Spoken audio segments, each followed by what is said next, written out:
Today's review is sponsored by Mime Rehab. You don't have to keep silent. You don't have to feel trapped in a box, because the box isn't there. Mime Rehab will get you talking and walking a real dog in no time. Watch it, Alan. I'm shooting.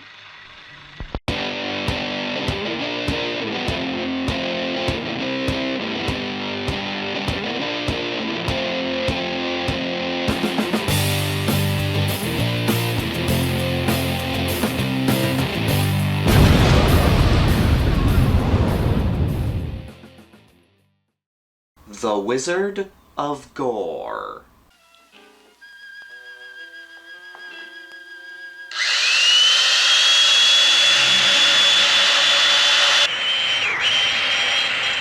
Herschell Gordon Lewis, one of my favorite filmmakers. His movies are definitely so bad they're fun. The acting is bad, the filmmaking is cheesy at best.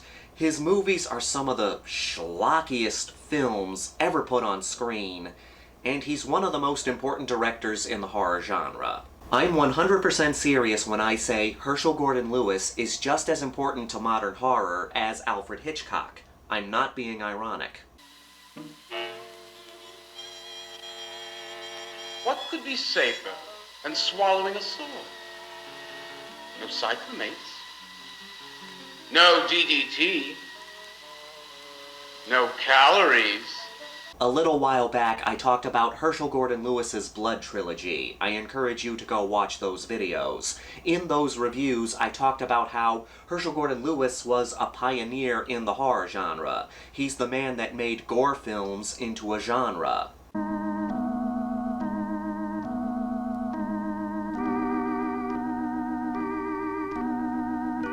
He essentially invented practical gore effects, setting the stage for the likes of Tom Savini and Greg Nicotero, and he started the hillbilly horror genre with 2000 Maniacs. You'll see 6 young strangers doomed to slaughter by an ancient curse. From his lips there came an awful sound. And from his lips there came an awful sound. True, his movies were schlock, but they were very important, and the movie we're talking about today is no different. The Wizard of Gore. Let me introduce you to Montag the Magnificent. For tonight, I, Montag, will saw a living woman in half. He's a magician, obviously, who takes his magic tricks to the next level. With his eyes, he hypnotizes the audience and forces someone to come up and be his volunteer. His act is brutal and violent. When he saws a woman in half, he really saws a woman in half. When he shoves a sword down someone's throat, he really shoves it down their throat.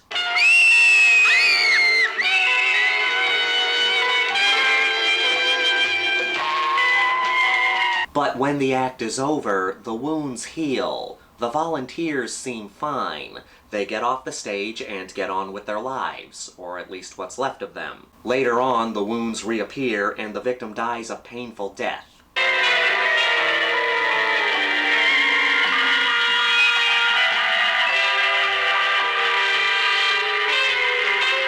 No one's able to make the connection between these deaths and Montag. Meanwhile, a talk show host named Sherry takes an interest in Montag's show.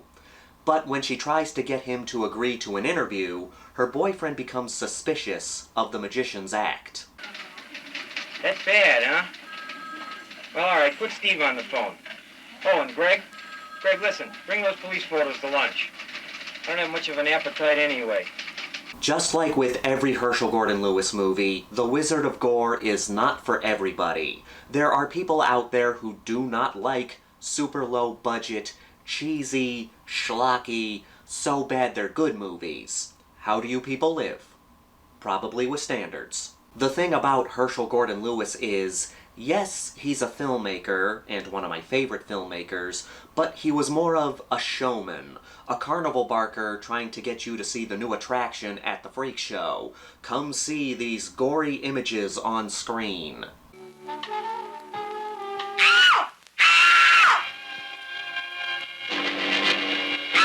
Remember, back when Herschell was making movies during the 1960s, the Hays Code was still in effect. Violence and nudity was frowned upon by those who deemed it inappropriate. Herschell broke new ground by making gore films. But in 1968, the Hays Code was replaced by the rating system we know today, so movies were allowed to have nudity and gore in them. In 1970 and 1972, Herschell Gordon Lewis made The Wizard of Gore and The Gore Girls, which were his last two gore films. He had taken a break from filmmaking for a while, until 2002, when he made Blood Feast 2. Wizard of Gore is a Herschell Gordon Lewis movie. That's really the only way you can describe his films. Get out!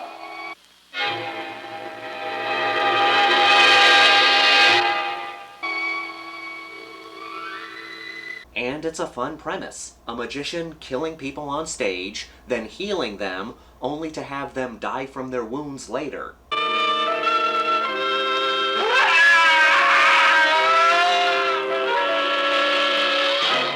The gore scenes are cheap, but they're innovative for the budget. Herschell Gordon Lewis was always experimenting with gore, trying new things with the resources he had. The Wizard of Gore and the Gore Girls are when he just let loose with the bloodshed. Now, in order to talk about the gore, I'm gonna have to get into spoilers here, so that's a spoiler alert, spoiler alert. If you have not seen Wizard of Gore and you're curious, just skip ahead to this time here to avoid major spoilers. The first big gore scene is a woman getting cut in half with a chainsaw. We get some good close-up of some guts getting mutilated.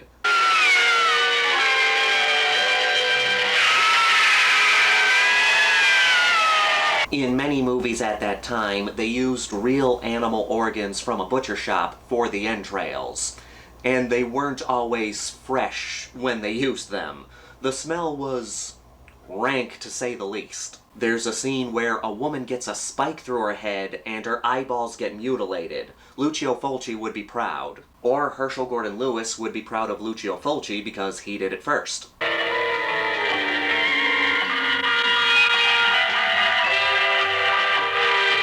It's cheap, but fun. Herschell had a fake head made so we could get some nice, gory close-up shots. This was a small budget too, about $60,000. But even with such a small budget, Herschell kept trying to expand his gore effects. Yeah, the head is cheap, but he still made a fake head so he could get some on-screen gore.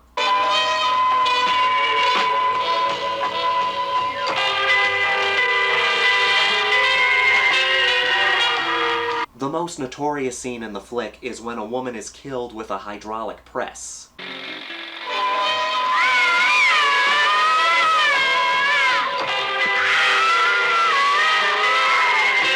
Again, this had a budget of only $60,000. Halloween came out 8 years later and had a budget of $300-some-odd-thousand. As great as Halloween is, the kills aren't as innovative as in The Wizard of Gore. Then there's Friday the 13th. I've mentioned this a few times, but I like to mention this to put things in perspective. That had a budget of $550,000. That has some great gore scenes in it, but it had a bigger budget to make those gore scenes so good. It shows how Herschell Gordon Lewis was a big stepping stone for the horror genre.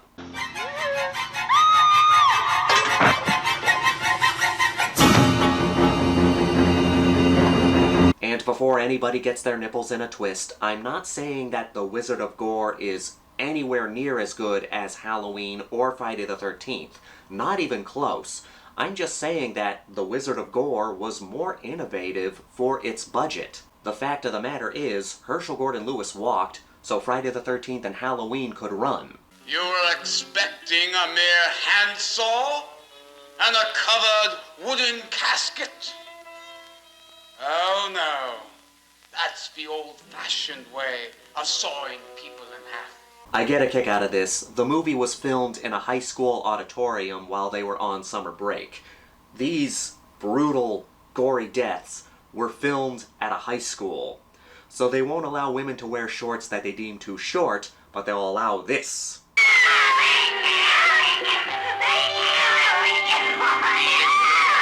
Montag the Magnificent is a fun villain. His performance is so over-the-top and theatrical. You can't say it's a good performance, but you can say it's a fun performance. Montag was played by Ray Sager, but he was originally supposed to be part of the film crew. The original guy they got to play Montag was an older guy, but apparently he was a real asshole and walked off the set at the last minute. So they got Ray to play Montag, and I like his god-awful performance. Isn't there one lady among you who is considerate enough to satisfy her fellow human beings' lust for blood? As much as I enjoy this flick, there are some pacing issues here and there. One of my favorite things about Herschell's Blood trilogy is that the pacing in those movies was so good. Hell, Blood Feast was only 67 minutes long. Wizard of Gore has some padding that bugs me. There's moments when Montag is preparing a victim for a trick, and we see it in excruciating detail. Then there's the moment where he unties two women after a trick.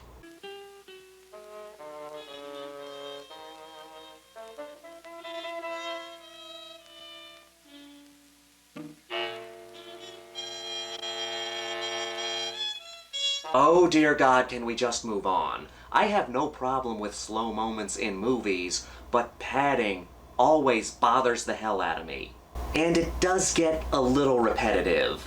Every kill happens on the same stage, and even though the kills are different, the format of the kills are all kind of the same. Montag does his spiel, hypnotizes the audience, gets a woman to join him on stage, kills her, heals her, and then the show is over. All on the same stage, and usually from the same angle.